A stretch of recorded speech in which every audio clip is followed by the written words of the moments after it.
Are the government putting tracking devices in our water? Is military spending maybe not enough? All of these questions you can find the answer to on This Paranormal Life. Welcome to the podcast. I'm going to be your host for today, Rory Powers.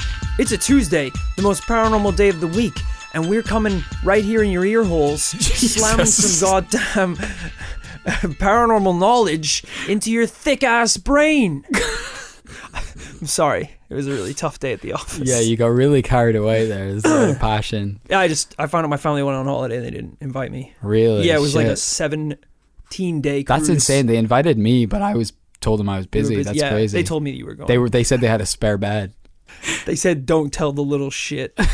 Don't tell he who shall not be named we're going to Disneyland. Roar-de-mort. So welcome to the podcast where every week we look at a brand new paranormal case, and by the end we will come to a conclusion whether or not it is true or it is false. We are both professional paranormal investigators. It's true. That live every day with these fake personas. You know, I've been writing this character, games media character, for three and a bit years now. Yeah, I've been living the life of a hobo for nigh on my whole life at this point. And I really just do it to keep that low profile. It's very much like the movie The Prestige. If you've ever seen The Prestige, you've got to commit. Right. You know, a trick is about sacrifice. Yeah. It turns out it's a lot about sacrifice and smoking crack. Yeah. This really helps me get into character. You know where the best schools are? In underpasses. Nothing's more paranormal than the streets. All right, well, I got an absolute winner for you today, Kit. Really? Because it's a big story, you know. I assume you've heard of these types of people before, but we're going to be looking at very specific cases, all right? How much do you know, Kit, about zombies? Zombies? Yeah. You're going to bring zombies to the table today? Yeah. Jesus. The Z word. Zombie. As they're known in their native tongue. Of? Zombini. Christ, I thought that was their national cocktail. So we don't like to dilly-dally on this podcast. We like to just, like little spooky rabbits, we like to just hop in. Like little spooky little rabbits, we like to poop little pellets of paranormal good stuff. Chow down on those little... all over your Tuesday. Orange sticks of paranormal veggies. It's 1962. Okay. All right? And there was a dude named... Christ, this is going to be difficult.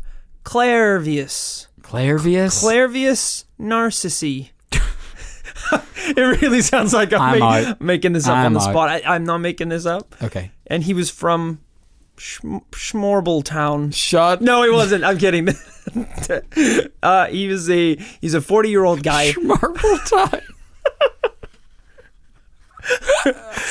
And what did he work as? He was a Schmilder. Just say builder. Just say. You don't have to make up a fictional profession. It's not an alternate universe. They're still builders. He made schmouses. Schmats. This is Legend of Schleld all over again. This is such lame humor. He's your average guy, you know? Average what, Haitian. Clairvius is your average guy? He's your average dude. He was the local jock, if you can imagine. He's got a big family, popular guy in the local village. Okay. And then one day, Clairvius starts feeling a little sick. Oh, God. We've all watched enough movies to see where this is going. I mean, I also did say zombie at the start of the episode. You kind of gave the gig away. I'm going to cut that. He's got a mysterious fever. He's going a little pale, maybe a little sweaty. But sometimes fevers aren't that bad. Yeah. As we know, you get a little hot-headed sometimes. We have fevers all the time. I call them the normal days. Speak for yourself. So what's a bad day for you? Bad day? Ice cold. What? When I'm ice cold. I wake up and I'm ice cold. Like pneumonia. Like frozen solid. Really? I mean, you do have the AC here in your room set to minus 25. Yeah, 420 ice. Blast it. That's what I like to do. 420 is that's not what minus 420. That's not what 420 is about. It's not about inducing pneumonia in your own at negative room. 420 degrees. Well, unfortunately, this is a bit more serious for Clairvius. Okay. Within a fortnight, he was dead. Wow. We went 0 to 420 real quick. Exactly. He just dropped. Really? That's very tragic. Doctors officially marked him as deceased. And a few days later, his family held a funeral for him. As you do. As per custom. You're really like padding it out to the point that you're giving the gig away again? They put the body in a coffin, the dead body. As is customary, his family put his affairs in order because he was gone and he would not be returning. Right. From the afterlife. The coffee containing his body. The coffin, you mean? What did I say? Coffee? Don't f***ing interrupt me, even if I'm wrong. The nerve. The coffin containing his body was buried under the ground. How many feet? Look! Shut your goddamn mouth, Mulvena. I'm the narrator, and yeah, I tell a descriptive story. Sue me. People refer me as the one who wrote Harry Potter of the paranormal world. Jesus Christ. J.K. Rowling. J.K. Rowdy. You smash a beer bottle. Obviously drunk out of your mind. It's just a story about wizards getting hazed pretty goddamn hard. J.K. Rowdy. Such a great... You're a wizard, Harry. As Hagrid spanked Harry with a paddle and made him do a keg stand. What would the book be called? What other ones are there? Harry Potter, Philosopher's Stone. Chamber of Secrets. Chamber of Secrets. Chamber of Weed Rats. By J.K. Rowdy. Ow! Ow, ow! Flash forward. 18 years later. And Clairvius' sister is strolling down the road. Time has healed all wounds. She's doing all right. Yeah, moving on with her life. Suddenly, a man approaches her on the street. Uh-huh. He looks like he might be homeless. Right. He's moving slowly. He's got a dead-eyed stare. Dead man's face. Dead little legs. So she goes to walk around him because she's freaked out a little bit, obviously. Yeah. But that's when he says her name. Wow. Obviously, she's stunned, so she turns to get a look at the man. It's Clairvius! Jesus! Her dead brother! Jesus He's Christ. standing, she's standing, face to face with a zombie. She must be pinching herself right now. This can't be real. This can't be happening. This I know. isn't good. He doesn't look well. Also, he died at 40 years old, so this is a 50-year-old Clairvius. More than 50. With his dead little zombie face, and she can still tell that it's her brother. Interesting. That's beautiful in a way, isn't it? So what does he look like? He looks quite decrepit. I mean, because after 18 years, you're worm food. Yeah. You know, you're pretty worn away. I think he just looks, maybe not, maybe he's just aged and he's like worn down. Okay. But I think it's more in his mannerisms, kind of like moany, like draggy. Yeah, he sounds tired, yeah. to say the least. So the sister takes the man back to her home, where he tells her and all the family what happened the day he died. Really? So okay, so he's not like a grown-in mindless zombie just yet. No, there's a couple variations on the quote-unquote zombie, look or theories and that sort of style. So today we're much more looking at the just reanimated dead. Interesting. And that comes in a couple different forms, which we can talk about. But this is very much he's of sound mind. So we're not talking about the what is it, George Romero? Like, no, not today. Not today. No, we're talking about the OGs. Okay. So Clairvius says that he was conscious the whole time, but completely immobile. Whoa, he could scary. even hear the cries from his family as he was officially pronounced dead. Well, that's nightmare fuel. Isn't that terrifying? That's Just not awful. being able to move while your family hear that you're dead. Jesus. He couldn't even move as his coffin was being lowered into the ground. Apparently, he claims he was transformed into a zombie by a witch doctor. What? So that his whole family would think that he was dead. Then he was dug up in the middle of the night and put to work on a sugar plantation. Whoa. Living as a zombie for 18 years. So, did you tell us what country this was in? Haiti. Yeah, I feel like that didn't come up because the sugar plantation. Yeah, okay, that sounds far away from us right now. Yeah, very, very far. Okay, so Haiti. Yeah. Where's Haiti? Oh, I don't know. Jesus. I'm going to look it up. Well, I will let you know that Haiti's tourism has seen a boost in recent months. That's not what we wanted to know. By dead-eyed little men. Haiti, it's near the Dominican Republic, actually. I'm just imagining like you looking up like Haiti news and the president of Haiti is clearly a witch doctor. Economy booming, sugar plantations doing great, everyone come. Dead, alive, everything's wonderful. The death rate is 0. The sugar rate is 1,000, whatever that means. He's got all of his measurements wrong. Sugar rate is DEFCON 5. What does that mean? We have too much sugar. The dead won't stop making sugar. Birth rate, code orange. And my coffee is tired. Sir, you need to step down. I think you need to die. All right.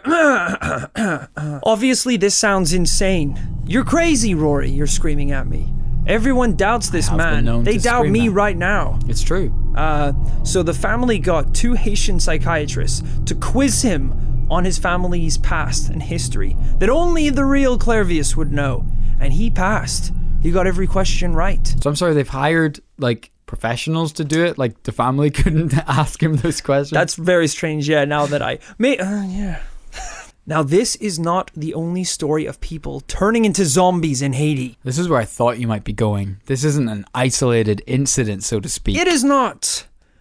Francine Ilias was a 30-year-old woman who ran a market stall in a small town named Enery. Okay. One day, I'm starting to have a couple little digestive problems. Oh, dear. Shouldn't have eaten all that sugar. The diet in Haiti at the time was mostly sugar. Sugar puffs with sugar instead of milk. Yeah, so not looking the best. Maybe a couple like bags under your eyes. Family members are like, hey, you don't look so good. I think you should take a nap. Go take a nap. I mean, no one's worried because apparently no one dies in Haiti. Yeah. So, you're not too worried. But very soon she dies. Wow. She died just like Clairvius. Jesus. And is buried in 1976. Wow. Only 3 years later, a woman was seen wandering through the streets of Enery, mindlessly, mumbling as she walked. Suddenly, a crowd began to gather. It was Francine! Of course! The same woman who was officially declared dead by doctors 3 years ago. Is it possible these doctors are shitty? Because that's 2 people they said was dead who came back and was like, yeah, I never died. Now, obviously, everyone is incredibly freaked out. And different to the last case, Francine can't give any explanations as to where she's been all these years. Right, that's interesting. The family are freaked out, and they think maybe this is a con. Because it could be, you know. Right, just what a look-alike? Woman shows up, looks like your daughter. It's like, Mama, Papa, I'm home now. Can I have some money? Need inheritance. Yeah, exactly. So they think it could be a con. The only way that they can find out if their daughter is really dead is if they dig up the body. Right, no shit. Because then they'll be able to find out if they actually did bury their daughter, or, I mean, that's going to be pretty grim if it turns out it is a con. They go to dig her up. They dig up the coffin. Jesus. But when they open it, they discover it's full of rocks. What? The coffin was full of rocks. Why? Zombies! Why rocks? There must have been like a switcheroo. So whenever, because I guess once the body goes in, you don't like in some types of funerals, you don't open the coffin at that point. Yeah. You just carry it, bury it, you assume the body's in there. Or the sneakster had like Mount Rushmore style carved the face just perfectly. We're like, wow, it's weird to think that's what we all look like when we die. He turned to stone. Gravel snowman. We turned to stone. She's like, just punched my mic. I was laughing so hard. Jesus. So what the F is going on here? This is all very confusing. You've got these witch doctors, which, by the way, is the most terrifying profession of all time. I mean, so... You have a witch with a PhD a witch smart enough to know magic. A witch that gets to write prescriptions. Yeah. I mean, a witch with a stethoscope. That's just bad. I mean, like the doctors in this case, in this particular part of Haiti, in the 70s, is that right? The doctors here, we've proven are demonstrably bad doctors. Very bad doctors. So the idea of having witch doctors as the alternative. Imagine if the NHS was run by witches. Imagine how terrifying that would be. You're waiting in A&E for like a couple hours to get seen by a witch. Goddamn witch doctor. Like calling an ambulance and just brooms like all over the place. It's like, hop on! It's like, well, I actually broke my hip. That's the injury. So I don't think I'm going to ride a plank of wood to a hospital that I know is 5 miles away. She breaks your other hip with a spell. Oh, get on! Ah! The prescription for every injury is like, drink the eye of newt and milk of toad. Where will I even buy this shit? Exactly. Even the Whole Foods does not sell this shit. I brought this to Boots. I brought this prescription scroll to Boots. They looked at me weird, guys. Now again, you would hope that these type of cases would be so rare that no one would ever have to worry about them. Right. All right? You know, because we Please don't tell me I have to worry about this. And that's what I'm saying. We already have a lot on. Without this shit happening. Without having to worry that you might be turned into a zombie by a witch doctor. You know, these days, there's a very materialistic view of death. That whenever you die these days, people sort of believe the lights go out and you go to sleepy time forever. Yeah. There's some comfort in that. That, maybe at the end of a rich life, you do get to go to sleep for a long time. Yeah. And maybe that the afterlife is maybe relaxing if there is an afterlife. Yeah, chilling up in the clouds, having a beer with Ra. Absolutely, that's what I'm saying. An icy cold one. An ice cold Lombardi with the bird god himself. That's what I dream of. But this... this kind of rocks the whole model because this sort of says, you have a long life, you have a hard life, and then someday a witch doctor comes along and, it never ends. It is kind of like the ultimate you, work hard your whole life, earn the rewards, and then people are like, I'll either just have a big nap now till the end of time, or go up to see big Mr. G up in heaven and hang out with that guy. It's like, nope, you're being brought to life to make sugar for 18 solid years. Yeah. Oh God, I know, like what a retirement. But as I said, you would think that we don't have to worry about something like that from happening. And you'd hope that there's so few cases that they wouldn't have to worry about it either. But this whole quote-unquote zombie epidemic became so feared that it even had to be listed as a crime in Haiti. Really? That's so how frequent... In the code of law. Exactly. They really had to act to what? this. To not turn someone into a zombie? Yeah. Okay. Was actually written as law. Interesting. Public fear peaked during the oppressive rule of the president nicknamed Mystic Meg. I mean, it's still mental. Nicknamed Papa Doc. Oh dear. He really was? A Middle doctor? name Witch Doc. between 1957 and 1971.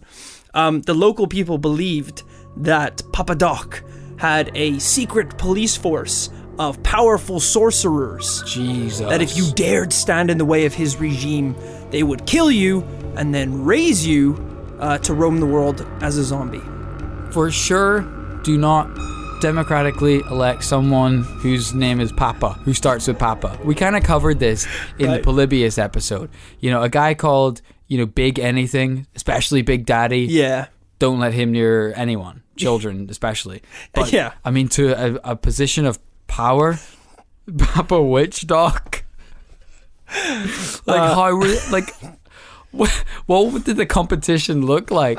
I don't know. I love the idea as well that the only thing that could halt this undead army of sugar farmers is for people to stop buying sweets And it's like, that's just not going to happen. It'll never. It's like the whole thing where it's like, yeah, we can like almost stop global warming if everyone just stops eating meat. Yeah. And it's like, all right, nerd. Yeah. I'll see you in hell, asshole. Yeah. Jumping on chicken wings. So unfortunately, what I think I've done by telling this story is accidentally scare the crap out of our audience, because I've just introduced them to a new fear they probably didn't even know was real. So I'm gonna help you out, guys. I'm going to tell you guys how you can reverse zombification. Oh, really? Bet you didn't know that was a thing, did you? I'll tell you, I've been looking at SoundCloud analytics. We've got a big Haitian audience. I'd say a good chunk of that is zombified. Well, perk your ears up, boys, because this is going to be some hardcore evidence. Now, usually, as I said, we would charge for this kind of high-level info that we personally have spent our lives researching. This is some third trimester Harvard paranormal shit. Yeah. Okay? You know, if you go to MIP, it's like MIT, but for the paranormal. This is the shit that the professors tell you after hours in the basement. Which, yes, was just the basement of a regular college. Where a guy charged me $6,000 for this particular piece of information. But the way I look at it is, one less zombie in the world is better for me too. Anyway, so... Yeah, it's true. One less chance of being turned into one of these guys. Exactly. When you become a zombie, okay, the person that turned you is called a bokor. A bokor. Okay. Bokor. That's a fun word. Which is it? I don't know.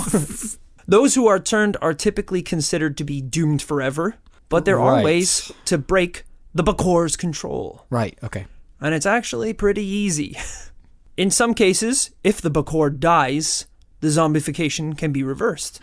I mean, it's just like... That's straightforward your captor dies, the spell's broken. That sort of vibe.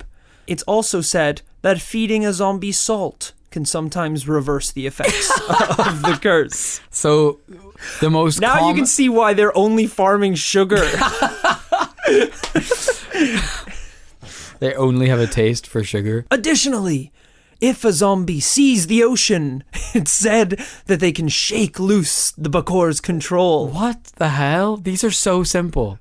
How is that guy stuck for 18 years? I know. He didn't even try. And also, obviously, you can be set free through divine intervention as well. Oh, okay. So if God's got your back. Prayers, priests, there is their work. a vast realm of difference between killing your captor, getting God to help you, and eating salt. Yeah. Now, we've talked about the paranormal side of this, but what about the logical side? All right? I'm not a fan of this. Look, we're professionals. We got to do both sides. It's part of the job. I know. And you know who else is good at this job? Wade Davis. Okay. And he's a Harvard anthropologist and exotic plant expert. I get you. Scooby-Dooby-Doo, Dooby-Dooby-Doo. We clearly have no idea how to smoke a joint. So it's like, if you tap in my eye, catch my drift. I'm doing that thing where I like tap my throat, like exotic plant expert. Auga, auga. Why is it? And like, why was that in the old cartoons? Like, that was sex. Was like, yeah, auga, auga, like the hip thrusting thing. I don't know why. I don't know. I can't think of a less sexy noise right now. Auga. No, it's such an old-timey thing. It's like, what's more sexier than the great big honking horn of a new Ford? Like, before we had like the the combustion engine, right? You know, and now like Fast and Furious, like Vin Diesel revs his car, and all the girls That's are like hot, yeah. Ooh. Back in like turn of the century, a guy with a monocle would turn and wink at some girls in a street corner. Auga, auga. Evening, ladies. Auga. He's making the noise himself. Auga, auga. Now, Wade Davis had heard legends of the voodoo and zombies coming from Haiti, so he decided to visit in the early 80s. Okay. Now, this is a man of science. He wanted to get to the bottom of this, the bare naked ass of it. if it means slaying a few buckhors along the way or eating a bit of flesh, he would do whatever it takes. Jesus, man. So Wade Davis met with a local sorcerer. Not a good idea. Bad place to start. He's going to turn you into a zombie. Start. I have established this man as a scientist, and the way he starts his journey is by meeting with a local sorcerer. You've lost all your credibility from the second you do that. The sorcerer gave him a recipe for zombie powder. Okay. All right. The ingredients are actually pretty damn grim. Really? Allegedly, they included the crushed skull of a baby, a dead toad wrapped in dried sea worm. But the most potent element came from a pufferfish that contains a nerve poison called tetrodotoxin. I'm starting to think you could skip the baby skull. That there's like, you know, a zombie poison light. Kind of like Diet Coke. Yeah, it's like you don't really need that. Yeah. You could probably skip the toad thing as well. Honestly, just eat the pufferfish. Yeah, it's pretty much the main ingredient. It's literal poison. Like, you know, when you go to those fancy restaurants and it's like, oh, sir, here's your, your beautiful sirloin steak, your filet mignon. Yeah. And just to top it off, we added a little bit of grass on it. Right. We sprinkled some grass or some there's a plum on a plate as well. Right. You know, just unnecessary stuff. Or here's some goddamn vegetables. This is you in a here's restaurant. Here's some potatoes. It's like, I'm sorry, sir. There seems to be grass on my plate. It's like, sir, that is a Caesar salad. You actually ordered that. I ordered Caesar's salad, which I assume was meat. As a king, he wasn't a king. I assume is the flesh of the innocent. This wine is shit. Take it back. It tastes fruity. So wine is made of fruit. I thought it was made from the blood of the innocent. Why do you want everything to be from the innocent? You have a baby skull pendant. The guilty are dirty. Your Tinder date is like, this is insane. I'm out of here. It's like going to like a seafood restaurant where you can like pick the lobster and sitting watching. Which one is the most innocent? I'll have the baby. It's like, you can't. He's literally an inch big. You will not enjoy this meal. He is the most innocent.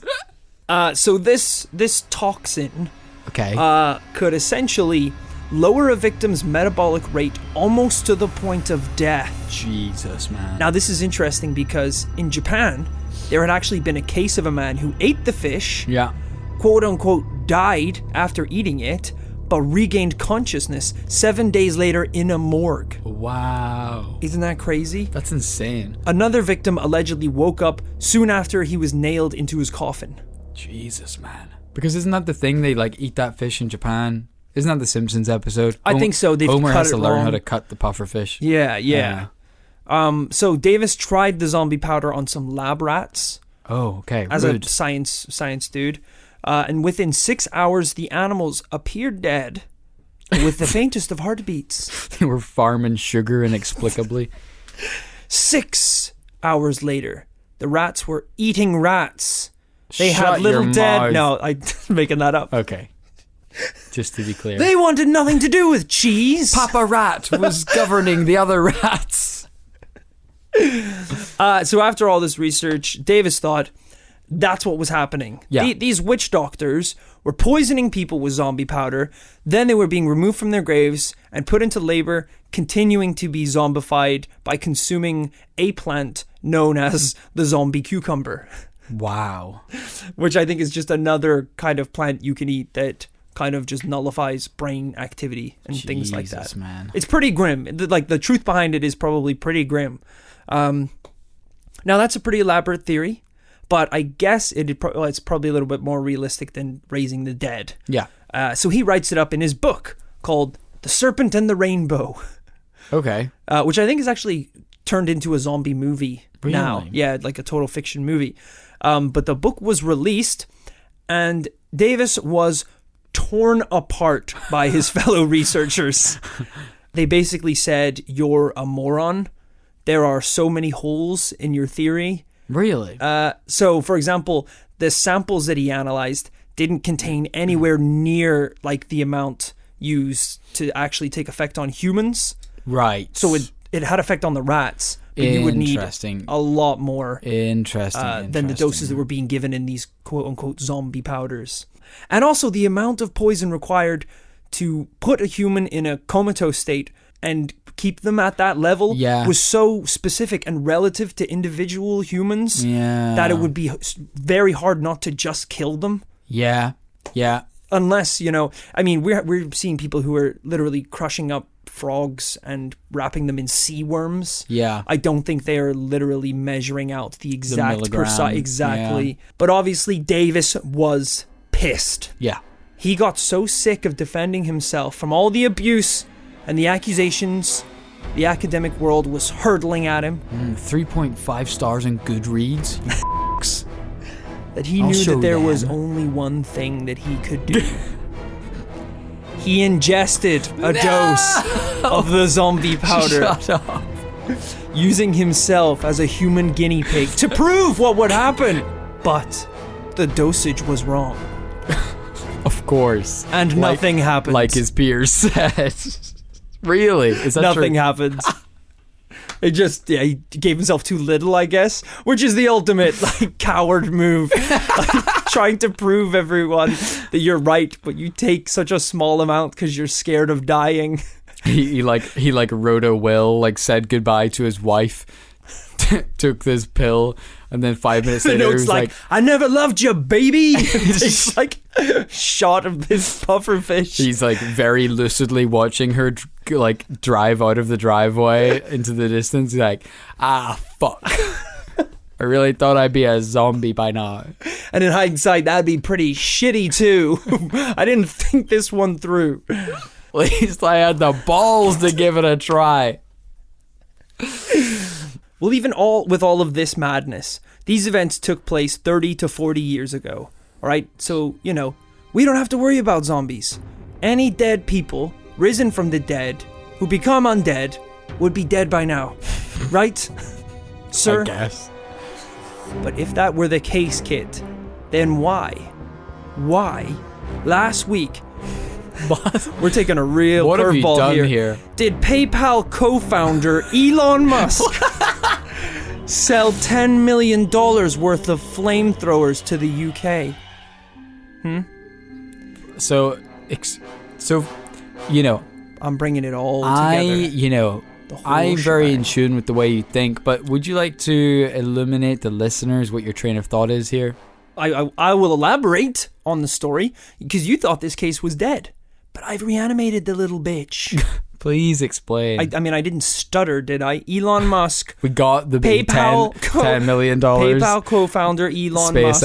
SpaceX. We all know Tesla. him. We all know him. He sold $10 million worth of flamethrowers to the UK. That's 20,000 flamethrowers. Okay. And he said, this is a quote from him. You're stalling. Quote unquote, when the zombie apocalypse happens, you'll be glad you bought a flamethrower. Uh-huh.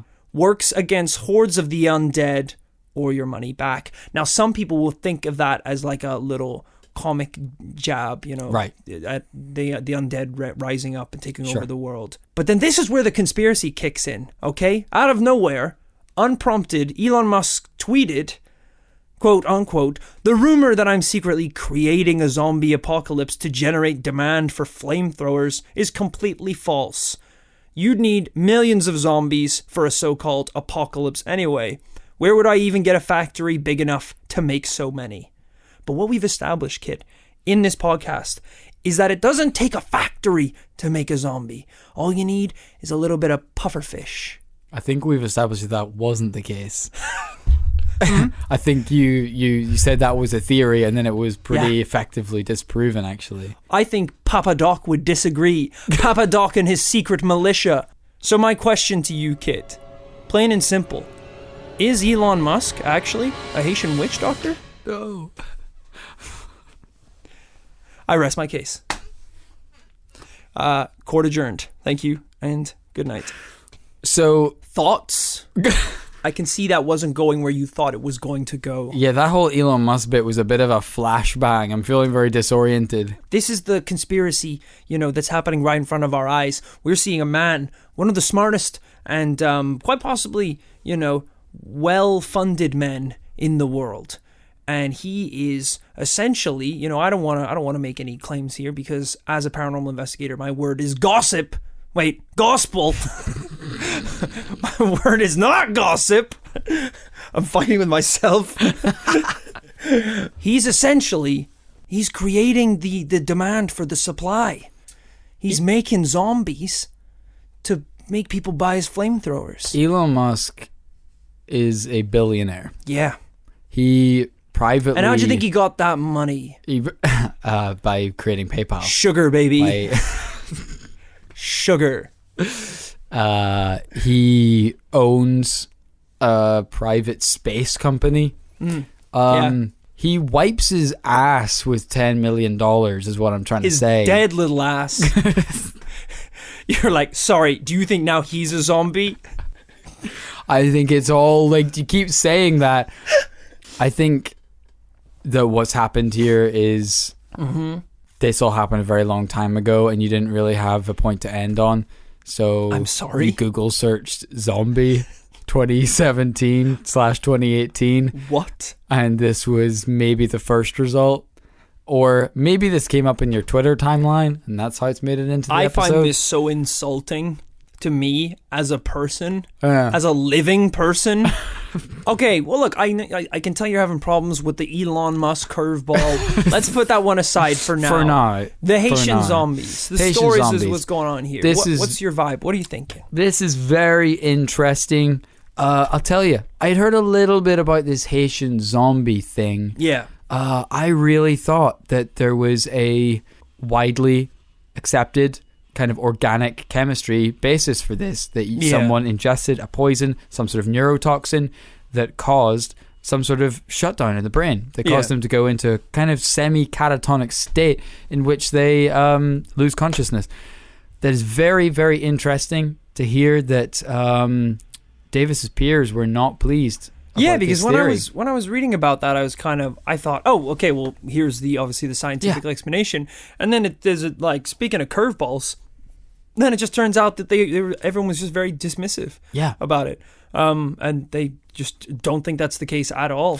No, that doesn't mean that Davis was just wrong about those ingredients or how it was being administered.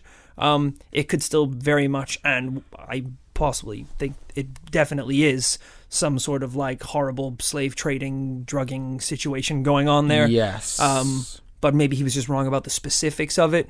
Like, without getting too grim, but yeah, we know, like, there's like the trafficking industry and things like that. It's not hard for people to drug other people and laud control over them. Yeah. One thing I thought was kind of interesting is the idea of these witch doctors making concoctions.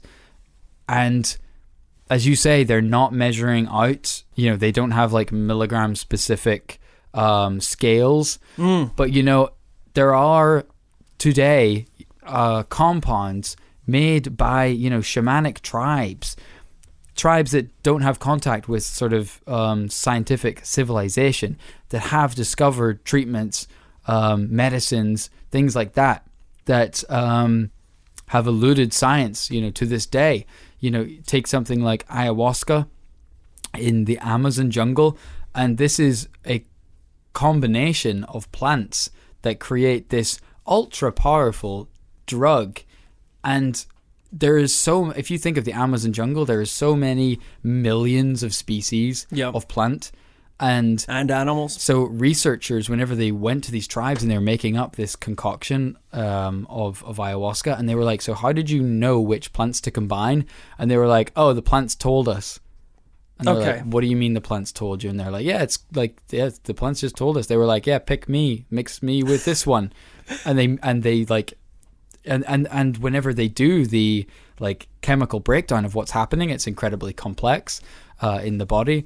But it was something they kind of knew intuitively. So it's kind of interesting to think, are these witch doctors really, maybe more in the know than kind of we we assume that they do. Well, they know. can speak to goddamn trees, apparently. That's pretty advanced. Yeah. They can fly around on brooms. They've got little black cats that sit on the brooms. Yeah, so that's pretty cool. You could be right there with that one. What do you make of this case, being the chief investigator on it? It's annoying that Wade Davis's research was a bit of a dud because I think, as I said, I think the explanation is probably right. Yeah. But the specifics are wrong. Yeah. In the sense that it's not magic. No, it's literally very illegal, bad things happening. Yeah. Slave trading, drugging someone. Yeah. Tricking everyone thinking they're dead. Yeah. And then somehow, I guess, just keeping them under the influence. Although 18 years? 18 years is a bit weird. That seems improbable. I feel like that guy didn't like his family very much. Like, and there's bits, Yeah, there's some stories that I left out that were like a bit creepier. Like apparently someone who I think was like a journalist or someone went to Haiti and was essentially taken to one of these like quote unquote zombie farms. Yeah. Where all the workers are essentially just these like dead-eyed, mindless kind of like drone kind of people. Yeah. And I was like, well, that's kind of weird and creepy, and I'm not exactly sure what's going on there. That's very disturbing. But I didn't have enough evidence or anything really to conclude that it was anything other than just sneaky drugging. Yeah. And also, like, these are like real life zombies. There's nothing happening in this that's very paranormal. Yeah. Because these people were tricked into convincing other people that they were dead.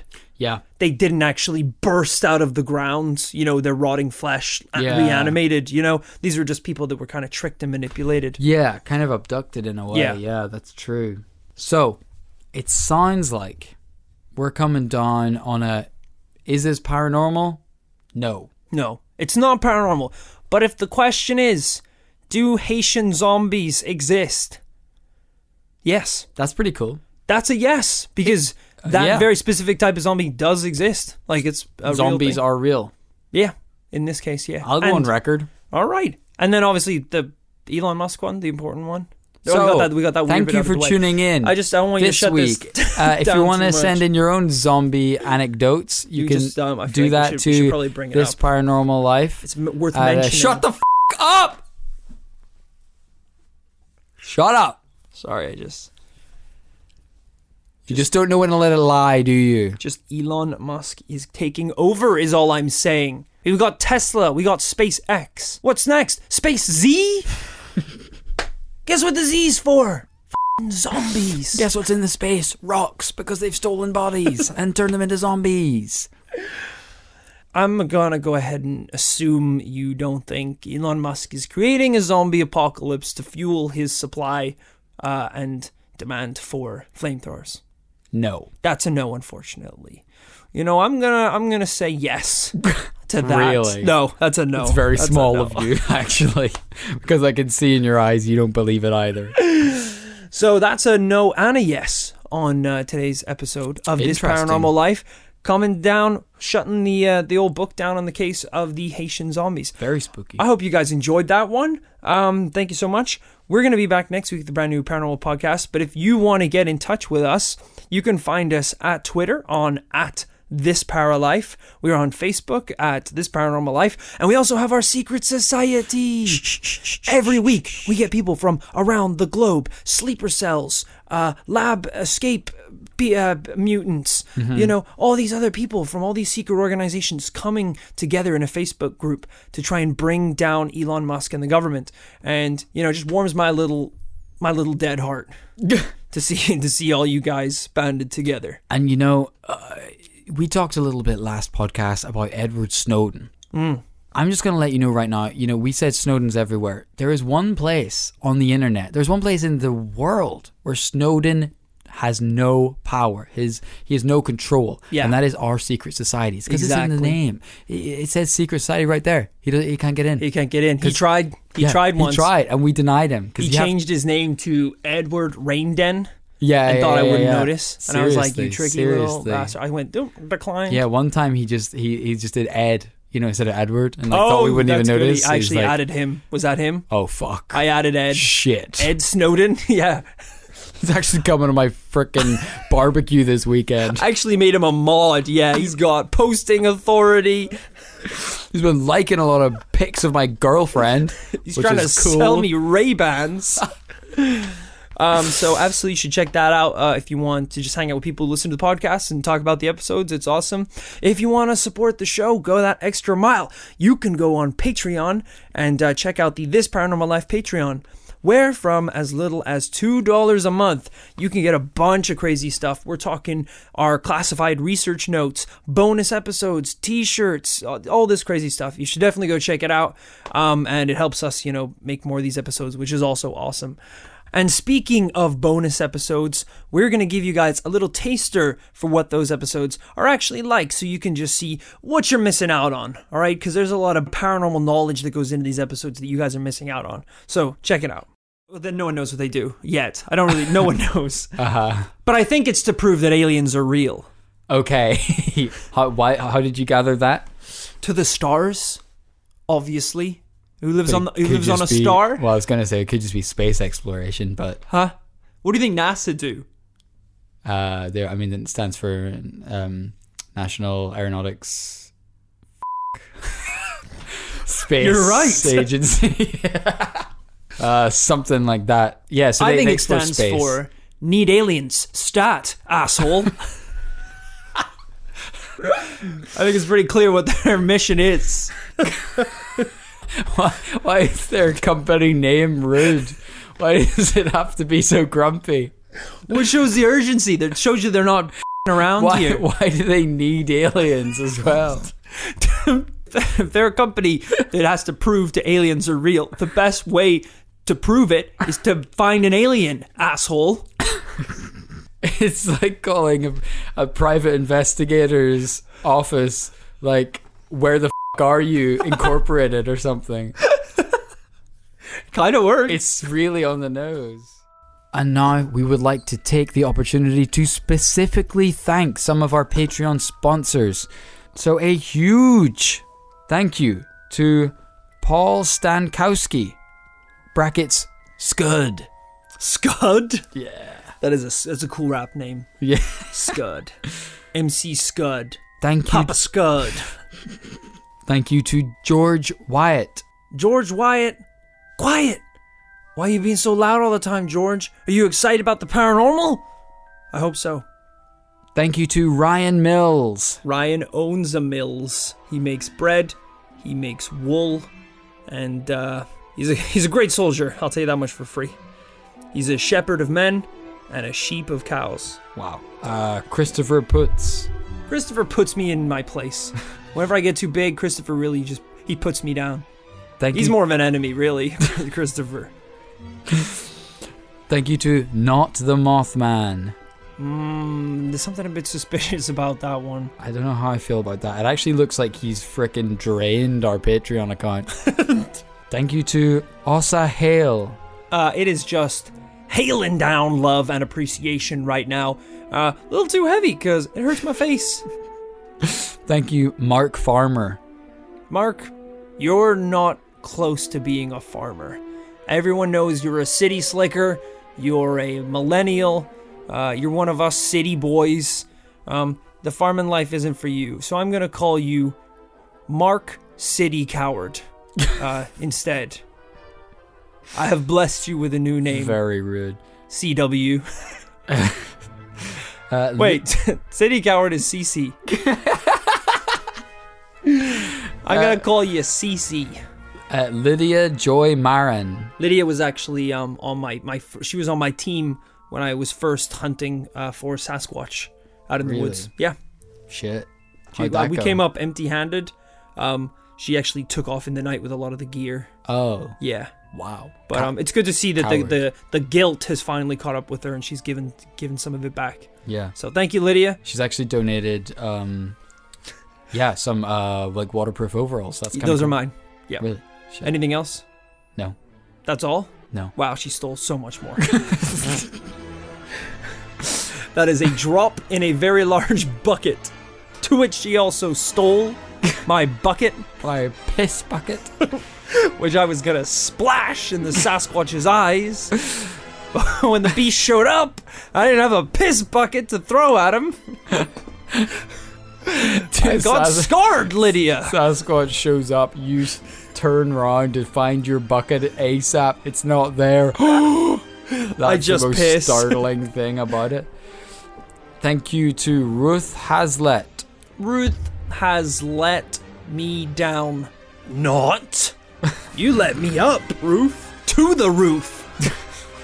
Rick Von Box. Rick, sometimes people want to put you in a Von box, and you gotta just say to those guys, "F*** off.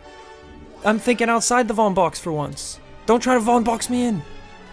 John Lucas. John Lucas. It's like John Williams and George Lucas had a little baby. It is a bit. Shout it out. And What? here we are. Like how babies are born. We have to move on. Otherwise, we'll be here all night. Look, don't patronize me, alright? I I know. know what happens. Molly McElligott. Molly, you've hella got good style because you listen to the best goddamn paranormal podcast on iTunes. And I can appreciate that. Simon Penny. Simon, you've given us a pretty penny to help support the show. We are immensely grateful. We are forever in your debt. I'll kiss your ring fingers like the royalty you are. I will steal the jewels in the process. Edward Hahn. Edward, I gotta give you a hand. I really gotta hand it to you, honestly. Because, you could choose to support anyone on Patreon, and you picked these two professionals. But obviously, as you know, that podcasting is a poor man's game. Paranormal investigating is a liar's game. And we are both poor liars. So thank you so much for supporting us. And lastly but not leastly, thank you to Ella Young. Ella Young. I remember when I was first starting out on this business, and I was hella young. And Ella was there for me. She really showed me the ropes. Yeah, it was good. Well, thank you to everyone that is pledged on Patreon thus far.